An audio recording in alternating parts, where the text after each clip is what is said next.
Here are the highlights of the 250 class from Philadelphia. So Tom Vial, points leader on the number 16, has to try to fend off Hayden Deegan on the 38. Cameron McAdoo mathematically still in the championship, but out with injury. So it's up to Deegan to try to close on Vial, and they went at it, but not from the start.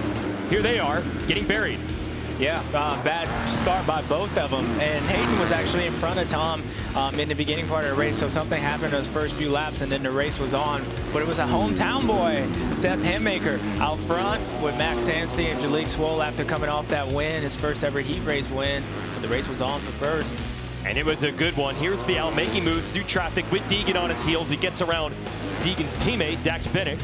Just an incredible ride by Tom Vial. I mean, the passes he was making, he seemed like he could go anywhere. Look at that, Pierce Brown colliding with the lapper, and that's how Vial ended up getting by. Rarely do passes like that lay it on the silver platter for you.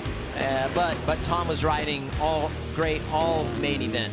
And then Max Anstie closes on Hammaker. Didn't want to beat the hometown kid, but at the same time, he wanted to win. James got to go for it. Oh, he's got to go for it. You know Max was. I mean, at one point this year, he was your points leader. So, you know, Max wanted to get on that podium so he could do his interview.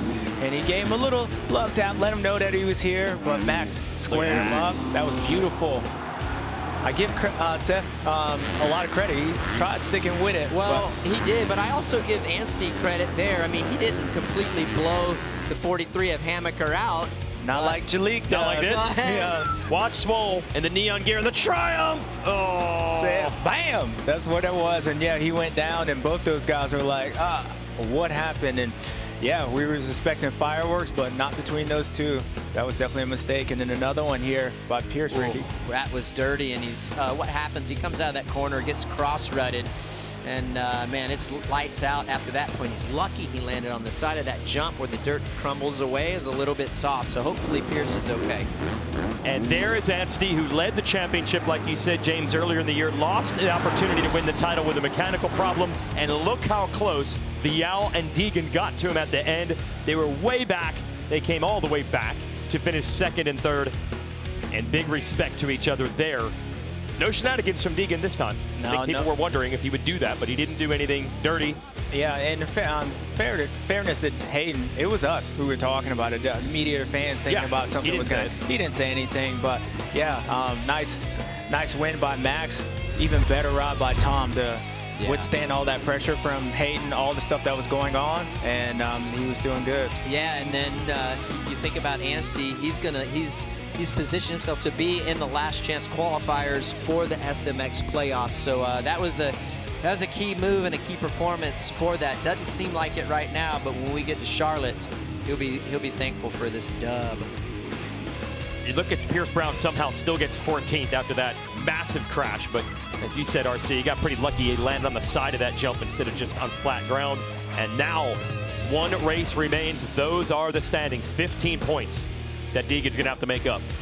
Yeah, he's going to have to make up. And I think for him, this race was very crucial because you go into the East-West shootout and they got a bad start. Can you imagine getting that with the West Coast guys? Oh, he probably won't be able to get up to the second and third. So he needed to make something happen. But Hayden did a great job at salvaging his thing, and yeah, it's still not over, just like that 450 class. Well, what I like about Vial's position going into Salt Lake is like he doesn't have to win, and so realistically, Tom Vial saying you telling him, hey, all you have to do today, if Hayden wins, is go out and get a 7th. That's pretty obtainable for a two-time MXGP, MX2 champion, and how well he's been riding this year. It's well in his wheelhouse to lock this thing up. Okay, I want to go back to the early part of the main. You were quizzing him on what do you think Vial is going to do.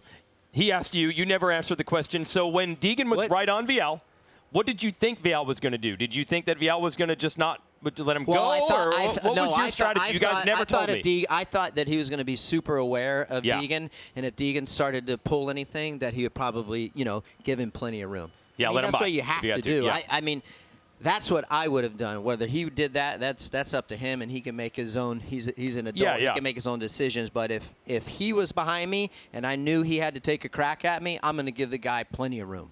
Just because, I mean, you have to do that. And I would expect him to do the same if I was behind him. You're going to sweep the leg, right? You're going to sweep the leg. What a great route by Max, man. Okay, come on, man. Hi folks, Lee Diffie from NBC Sports here. If you truly enjoyed what you just watched, you can get more news, interviews, and highlights by subscribing to the Motorsports on NBC YouTube page. You can get it all, so go for it.